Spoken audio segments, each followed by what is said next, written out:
Hello.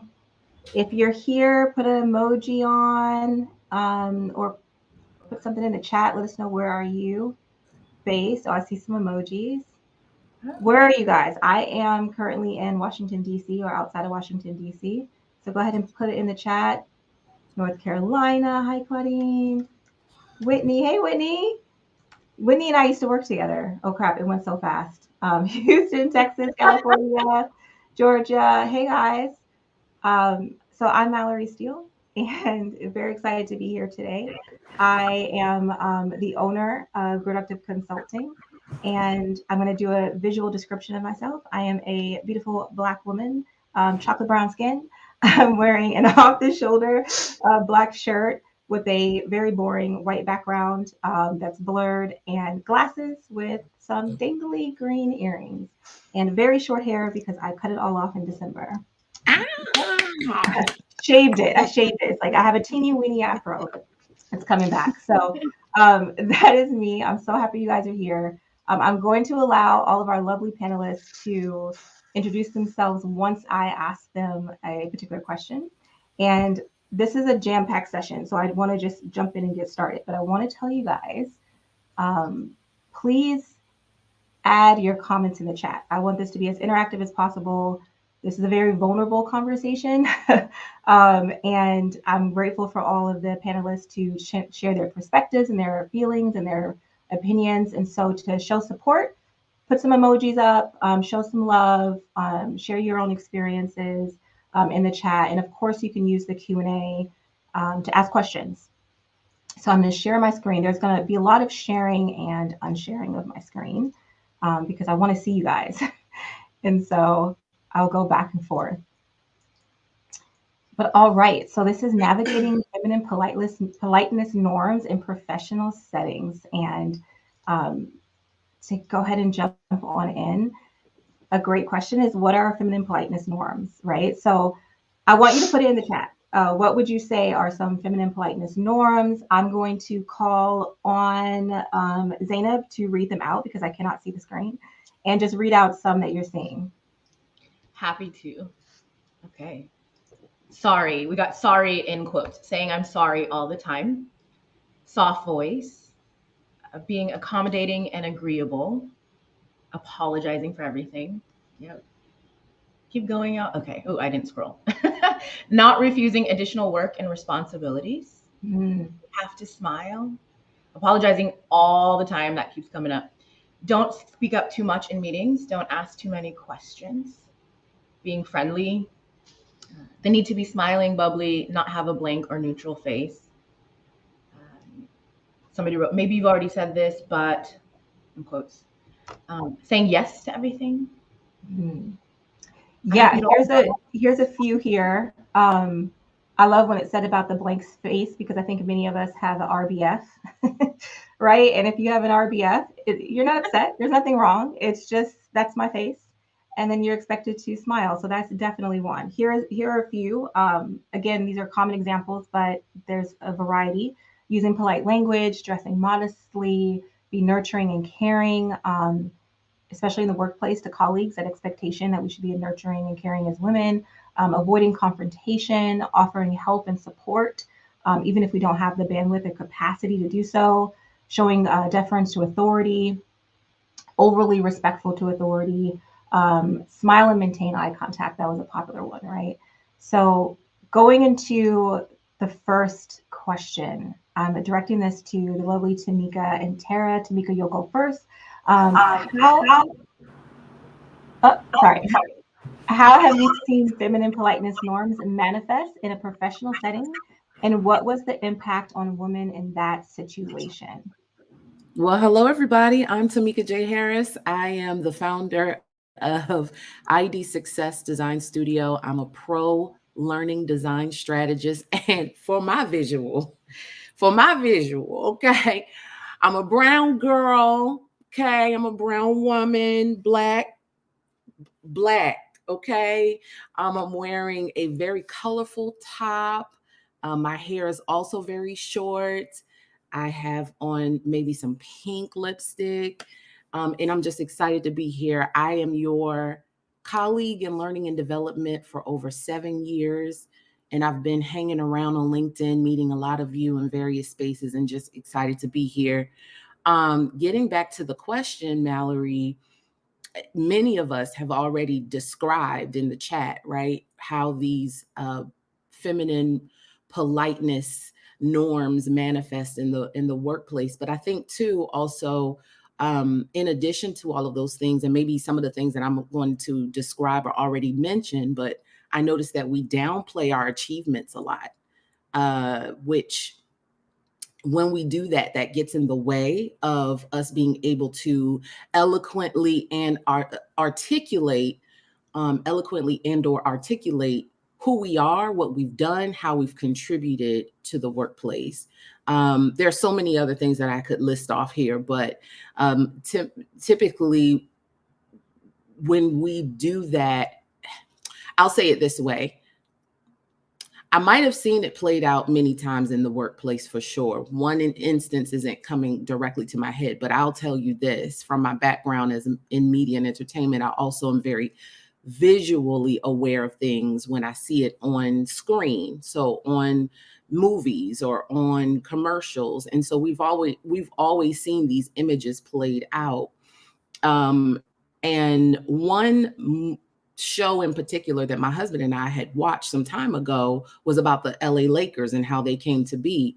And one person that jumped out immediately in my head when having this conversation was Jerry Buss, Dr. Jerry Buss, who really, I don't, think how you want about him. I'm not here to uh, uh, tear his name down or anything like that. But I am just always aware of how he was able to like walk places, do what he wanted, say what he needed, even to the banks. And that was okay. And I just look at that and those types of examples of men, usually white men, who are able to go to banks, tell the banks, I need XYZ money for a crazy idea that has not even manifested yet. And they're able to give voice to what they need, why they need it, when they need it, and put a demand on it. Even if they're in debt, they are able to walk past what might seem like red tape for us. So I look at these various types of examples, and I'll pause there because I really want to hear what my other panelist has to say. But these are just some images that come to mind and come to play when I'm thinking about this question. Great, thanks, Tameka. That was so spot on. So hi everyone, I'm Tara Rohrbach. I am a just turned 47-year-old female. My family jokes that I'm so white, I am transparent, but I like to balance that out with about 1 billion freckles. I've got glasses on today, long brown hair that I'm about ready to chop off, as short as Mallori's over there because I don't do long hair. And I've got a green shirt on. Oh, how have I seen feminine politeness in a professional setting? I experienced it very early on in my career. I grew up with two parents who are from Jersey City, New Jersey. So, grew up with a very direct communication style. And that is the style that I personally have myself.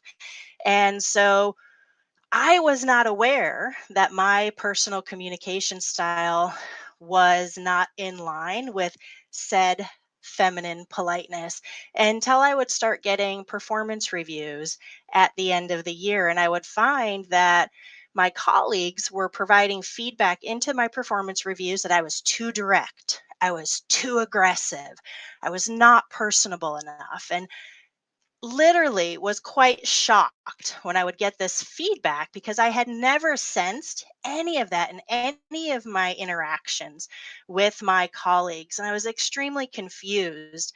And what really confused me was when I would ask questions and find out that in order to improve, it was up to me to adjust and become softer in my delivery.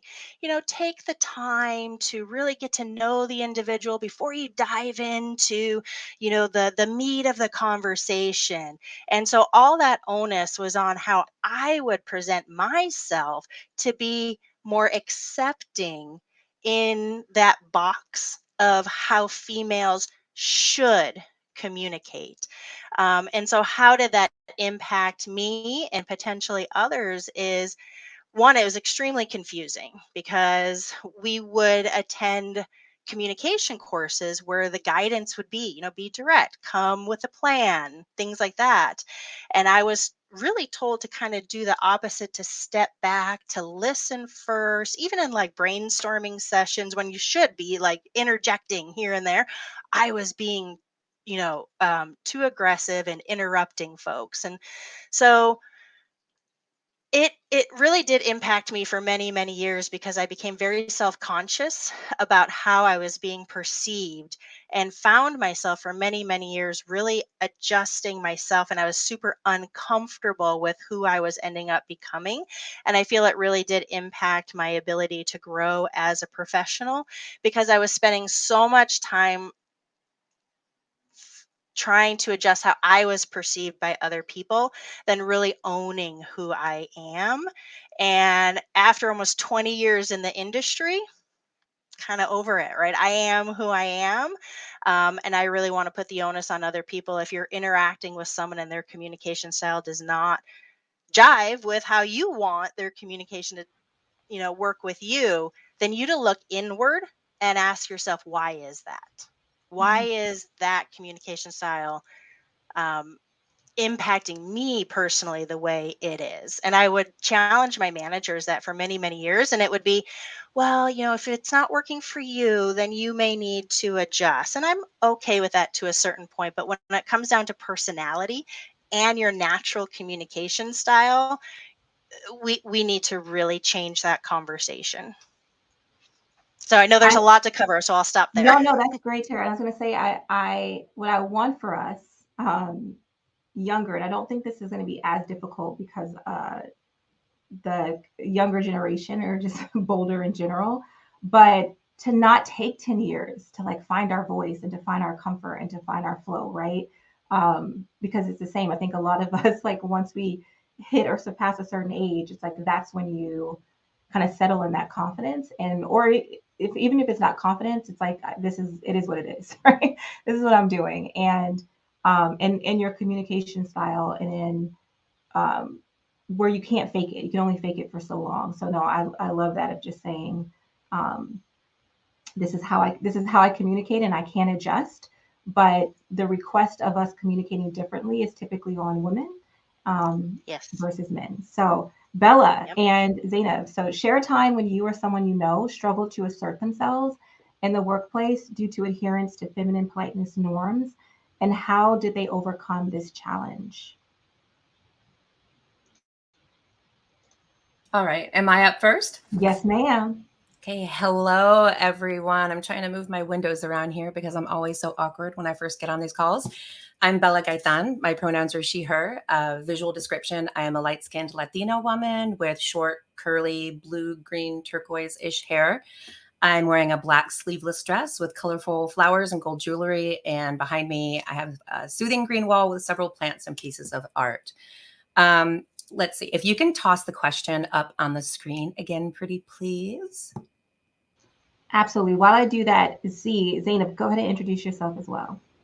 Sure. Hi, everyone. My name is Zainab Hafiz. I am a light-skinned Pakistani woman. I'm wearing a black top with gold rimmed glasses, red lips, and behind me is a blurred image of my apartment. Here you go. Here's the question. Thank you, Zainab. All right, Bela, so off to you.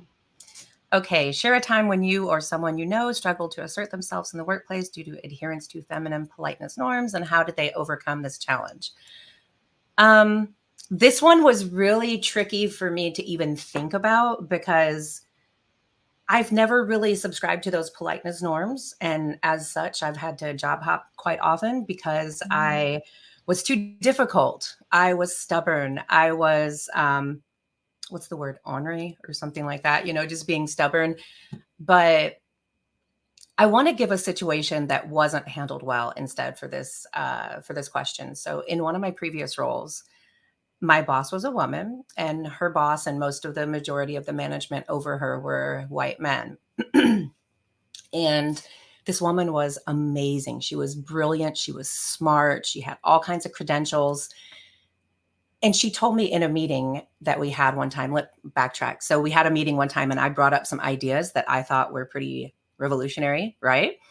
And I saw several people on the call kind of, you know, nodding their head, and other ones, mostly men, not seeming to be on board with it. After the meeting, she wanted to meet with me and she said, hey, I have a piece of advice for you, and this is really going to help you go far in your career. Dumb yourself down. When you're talking to, I love that Tameka is like, hell no. When you're talking to this man, you know, act like you don't know. You know, and she even showed me an example while we're in the meeting that was just like, oh gosh, I didn't even think about that.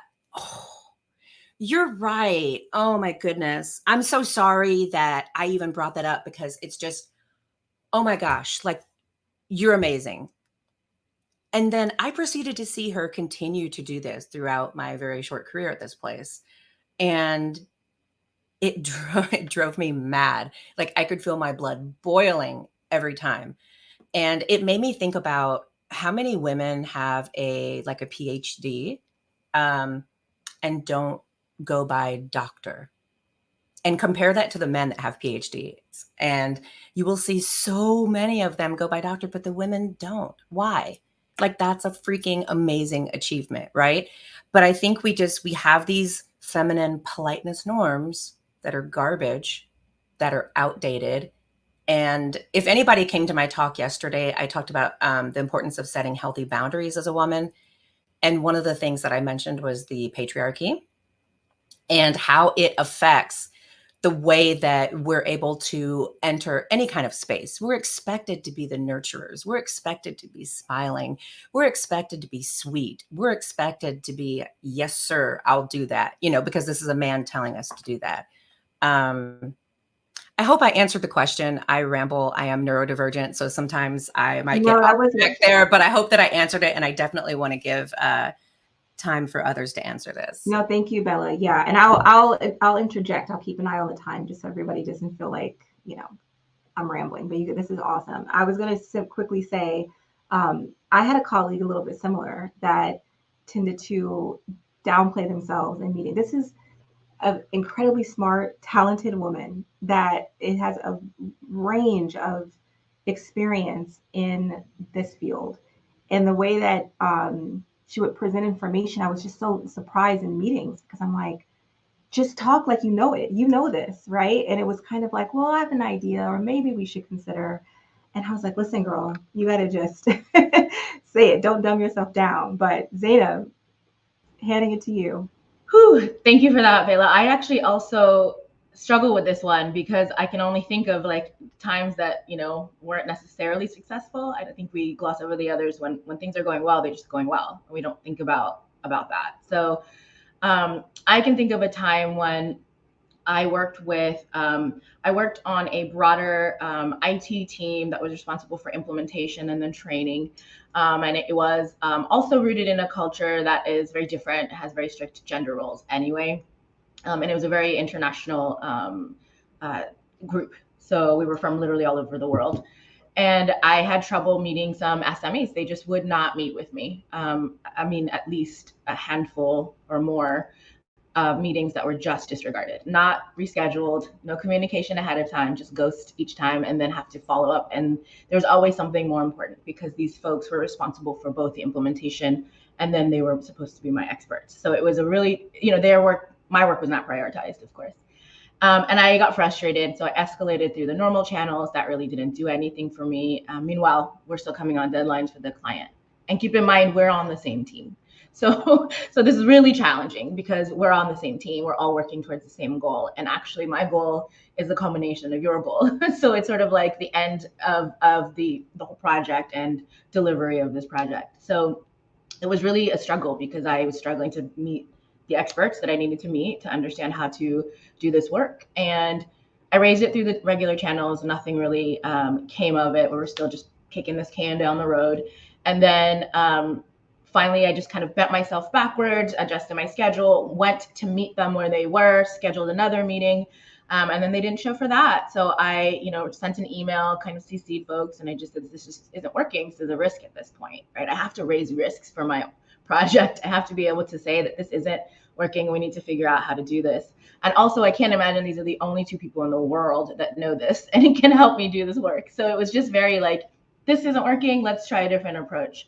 And the response I received to that email was, Zainab, this is not the appropriate channel for this discussion. Please schedule a meeting to discuss. And my thought was, you would like me to schedule a meeting about why you don't show up to meetings. That was the issue.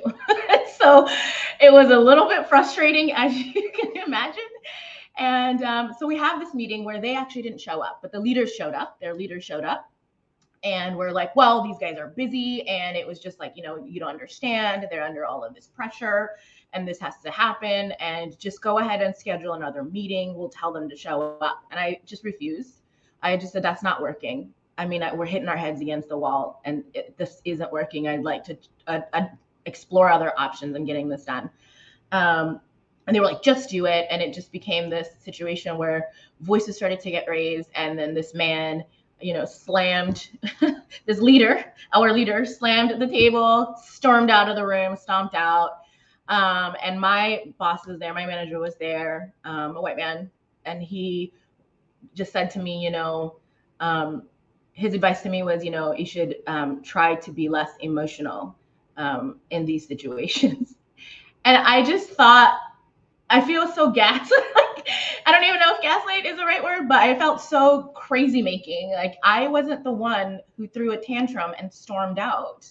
I'll admit that when things escalated, I raised my voice as well because I need to be heard. The problem for me was I wasn't being heard. And at that point, I had exhausted all the channels that I had to communicate. And so it was really frustrating. When I got that advice, I just realized very quickly that was a huge disconnect, that this was not the place for me. It just went into that mental note of like, okay, cons, you have pros and cons. And the way that I managed that was, okay, I see kind of where my place is supposed to be. I'm not necessarily going to, I did have to adjust slightly, but for me, it was a matter of like, there's an end date to this. I'm here for a reason. And it's kind of out of my hands. We'll figure it out. If it doesn't happen, I've done what I can do. And so I just got to keep it moving. And I pushed through because it wasn't, it was a shorter term opportunity. It was still phenomenal for my career. And I enjoyed the work day to day, and the other people I worked with. So I was able to work through that, but I knew I would never work for this organization again. I would never work for these people again. And I didn't. I think that there was a collective gasp.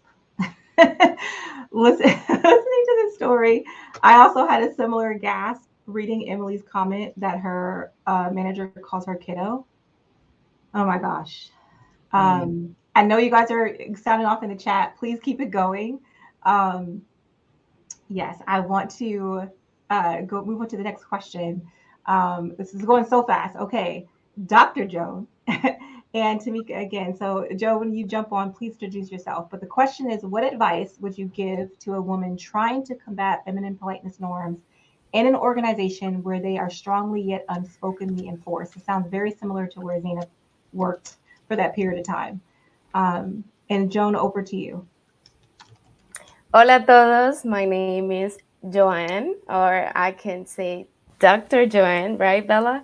So I've been, let me introduce myself and describe myself first. My pronouns are she and her. I am a petite Latina, kind of that more dark skin or tan skin. I have big eyes, short hair to my shoulders, kind of reddish. And in my back, you can see a blur image of my home office where I am here every day, and I love it because I love remote jobs. So thank you for inviting me. And I just want to say really quick, I just had to go and change my name and put the doctor in front of it. So thank you for letting me feel comfortable and do that, because I struggle with this. I was previously working in academics and I always was called doctor, right?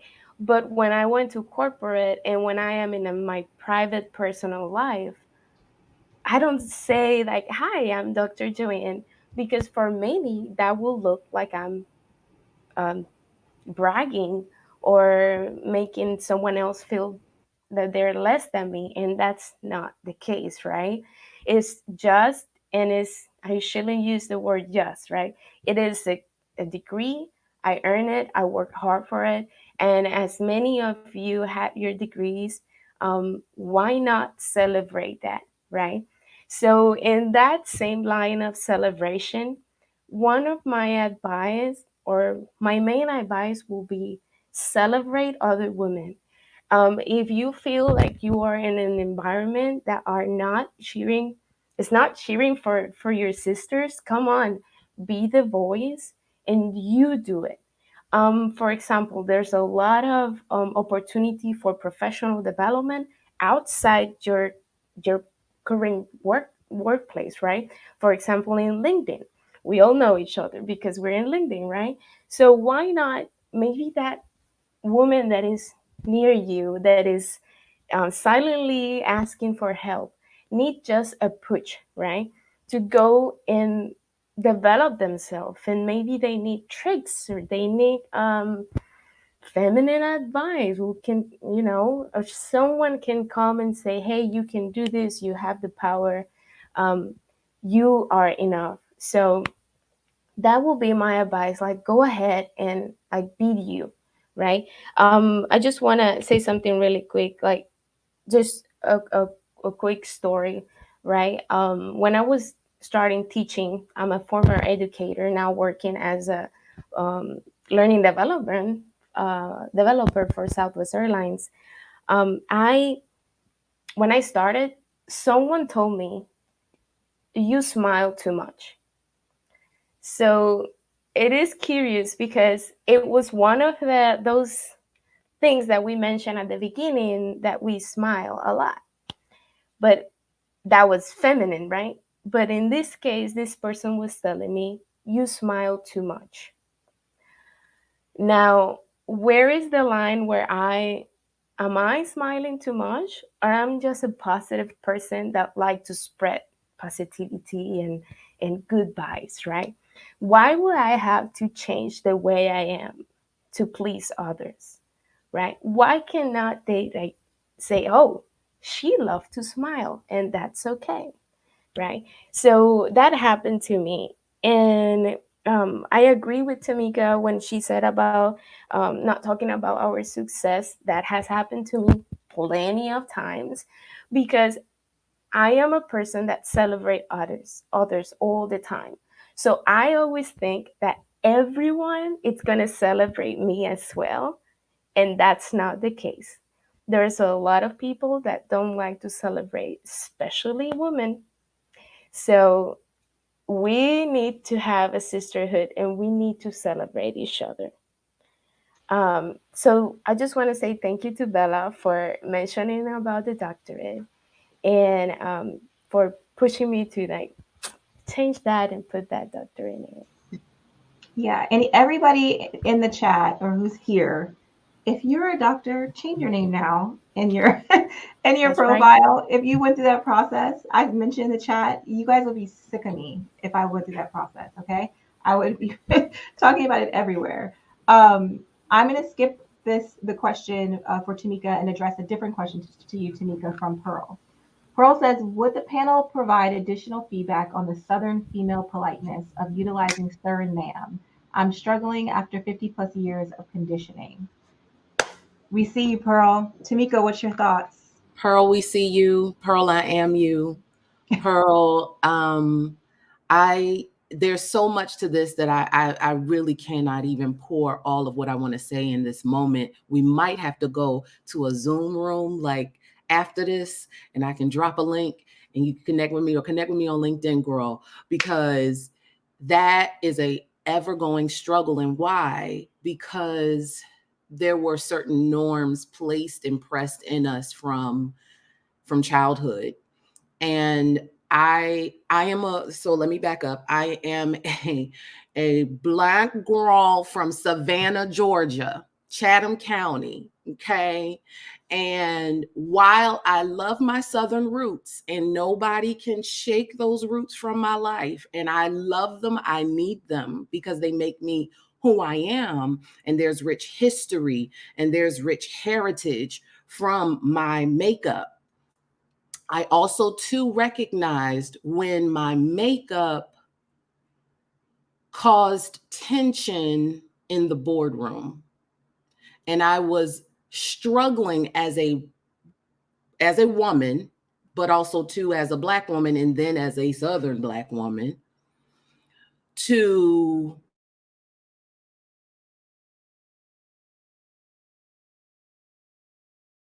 with people who had no problem challenging me, but I just did not. I struggled with my reaction. I struggled with in the moment conversation, in the moment communication. I struggled with my identity. And I had to go back down to why. And a lot of this, you may have to get some added support like therapy to help you dig down deep and have these real and true conversations to help you weed out what's really going on and what's really causing blockage with you. And now, and to bring our friends in who may not understand the whole Southern complex. So as we understand it, the South, real quick history lesson. Most often slavery happened in the South. And so these norms added to feminine politeness norms, added to protecting patriarchy. All of these are subsets of blockages that women, human beings, people who identify as women constantly have to climb over. Really, case in point, my loving grandmother, who has since gone on, always said things like, when I was little, children are to be seen and not heard. Or, there are these limiting things that come up in childhood that when I was in my, I'm leaving my 30s. So I'm becoming a woman of a certain age as well. But I found myself like struggling with that because I would let my colleagues speak and say all that they needed to say, and I'm listening, but I'm not responding the way that I need to as a triple degreed professional. Okay. I might not have a PhD yet, ladies, but girls, I have a bachelor's and I have 2 master's degrees. Okay. So you're going to hear me. You're going to hear me. And whether you have a degree or not, that doesn't make you who you are. And that means nothing to your voice, right? You can be a person of experience and not have near degree, but you better learn how to speak up and use that voice that you have, because let me tell you, these people out here are getting what they need to get done and leaving you in the dust. And we don't want that. This is your new sisterhood. If you needed a new community, this is it, because we are not backing down. And we are going to say to ourselves and to each other, we're here. And sis, I see you. And no, ma'am, don't all that ma'am and sir stuff. These are things that I have to learn time and place with the sir and the ma'am thing, because that was drilled into me from a very early age. Again, we might have to have a Zoom conversation for this. Yeah, and taking that that's awesome, Tameka. Thank you so much. And Pearl, we hear you. It's funny because as a California native who didn't grow up being required to say sir and ma'am, living now in Virginia, I'm like finding myself saying it. And I'm like, I don't even speak this way. And so it's definitely a cultural conditioning thing in this space. I'm not even really fully down south, right? Being in Northern Virginia. And as someone who grew up always hearing, similar to Dr. Joan, you smile too much. Why are you always smiling? Why are you smiling too much? It's a no-win. So smile if you want to smile. Have a RBF if you want to have RBF. Keep joining us in the chat. Because of time, I'm skipping through like 4 questions. And I'm going to jump back into like an open panel discussion.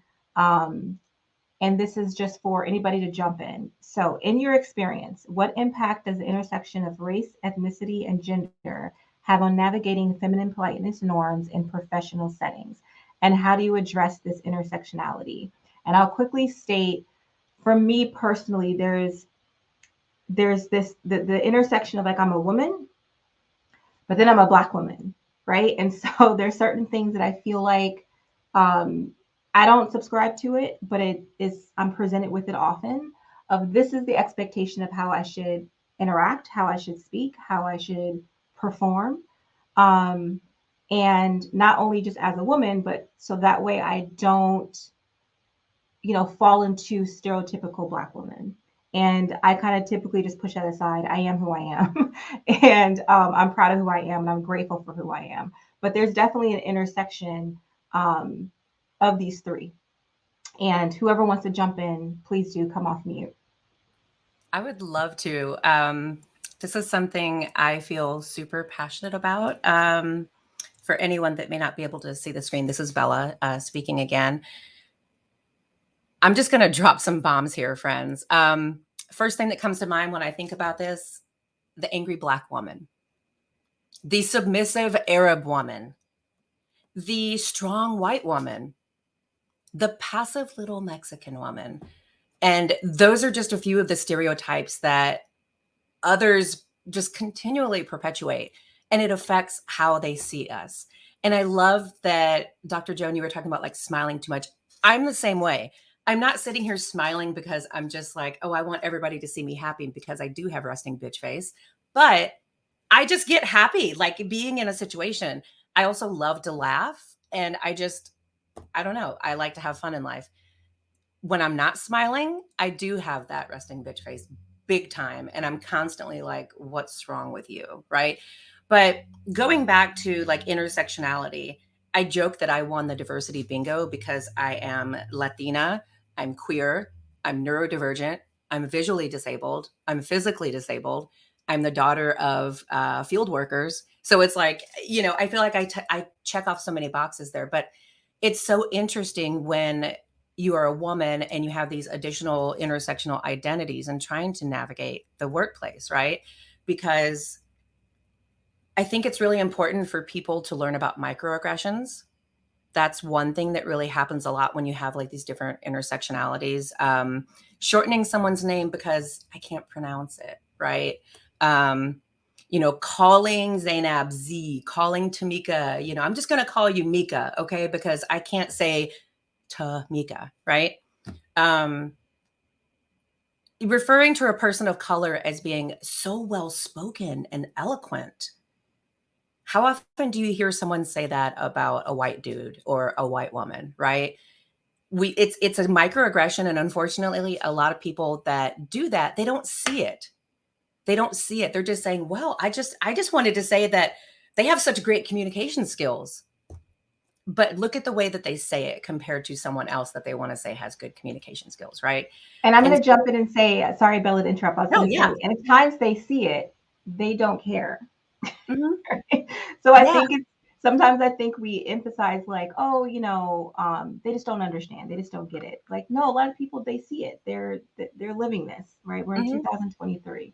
If you're perpetuating these things at this point, right? Especially if you're not working in any way on other areas for yourself, then you don't care. And I'm not saying that not any of us are perfect. We're not. And side note, I call Zainab Z because we're actually friends. But I agree with that.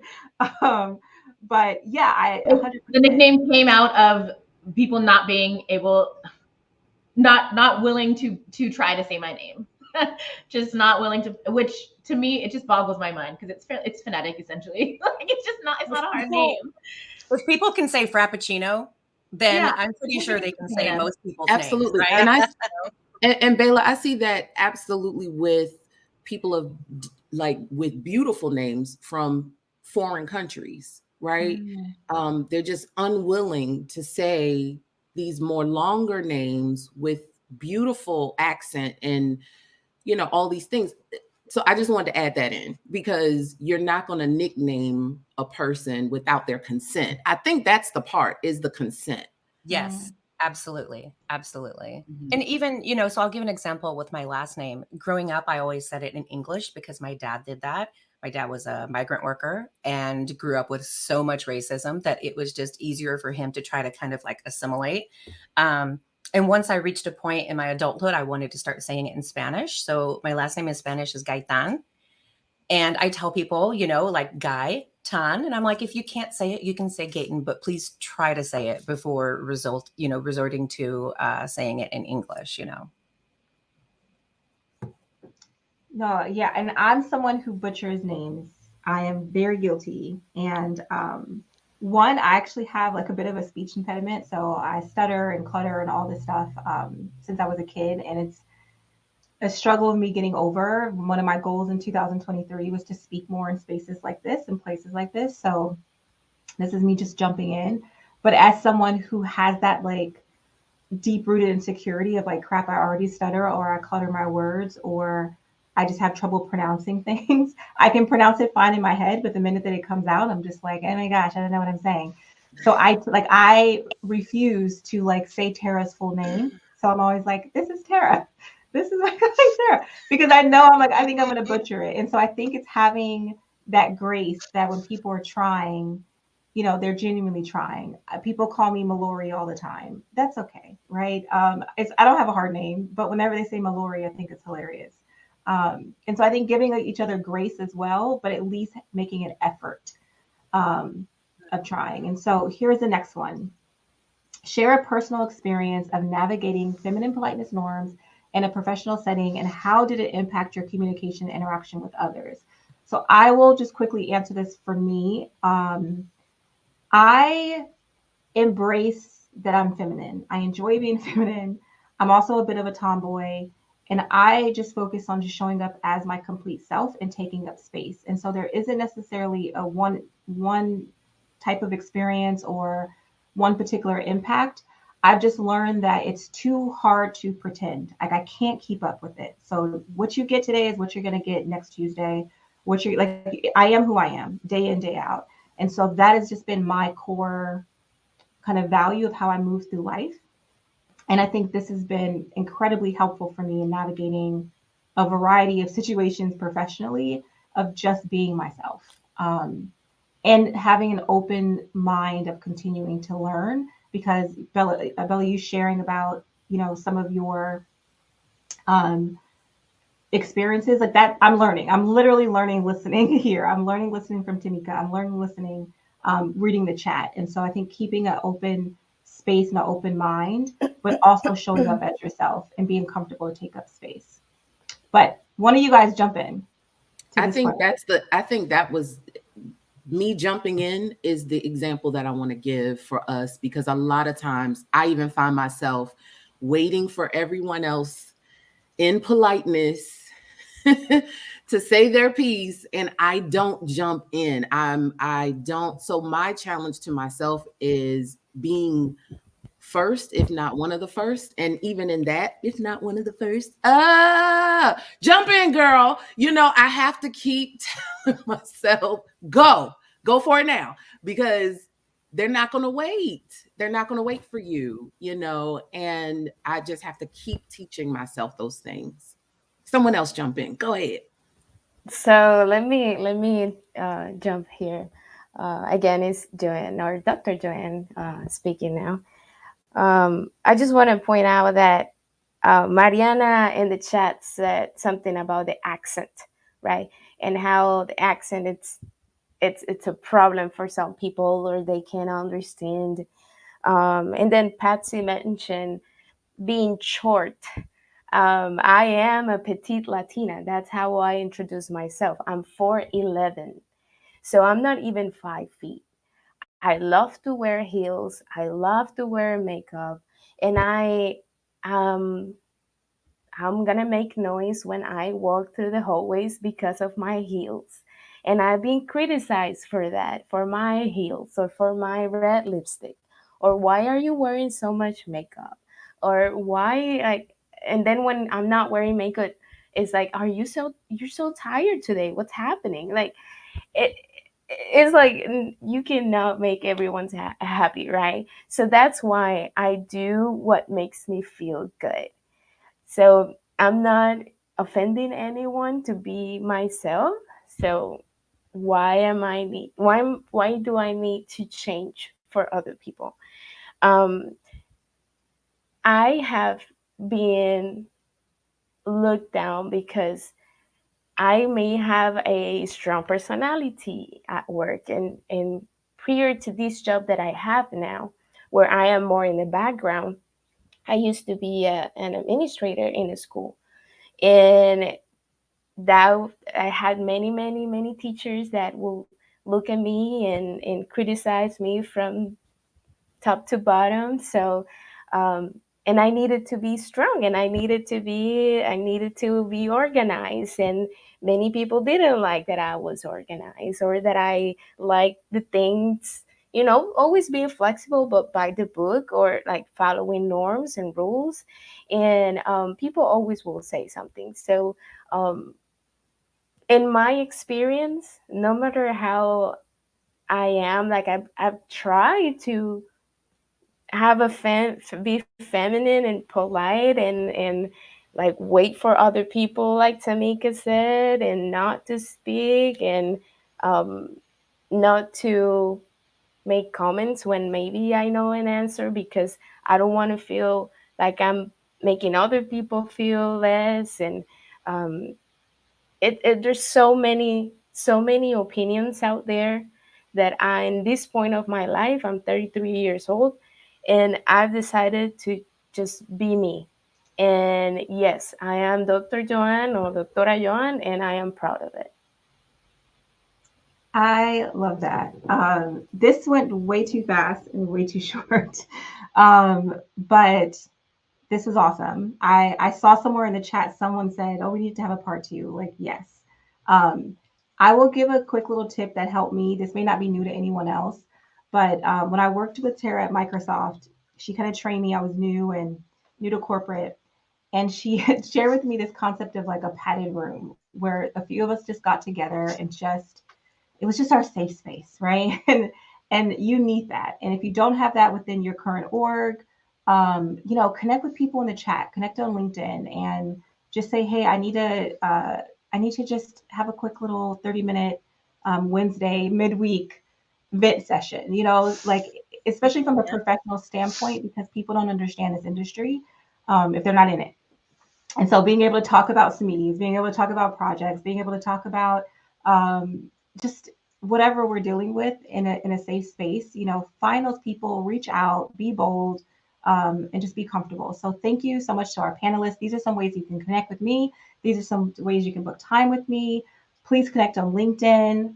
I'm going to stop sharing. I know Devin is like, you guys are over time, but thank you so much. Any last words from the panel?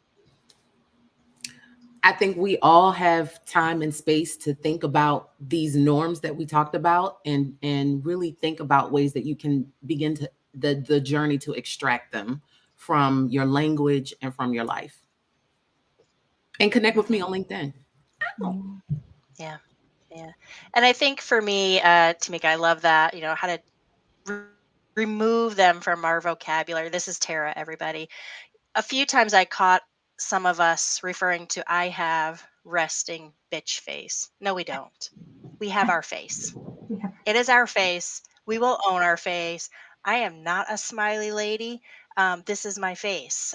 So we also need to work with each other and support each other to remove that language, because we are only giving strength to those that use it as a weapon. There's no resting bitch face here, ladies. Just us. That's so good. Yeah. And stop protecting patriarchy. I need that, Sarah, because I've grown up my whole life with this impression. The first impression, many people from the time I was a child have come up to me and said, "Oh, when I first saw you, I first met you, I thought you were going to be mean, or I didn't think you were going to be very nice." Which is, if you know me, I was a stuck-up bitch my whole life. I appreciate that. I just wanted to add, I know we didn't get to this question, but I actually did think about it around, what were successful examples? We talked a lot about unsuccessful examples or situations that we were in.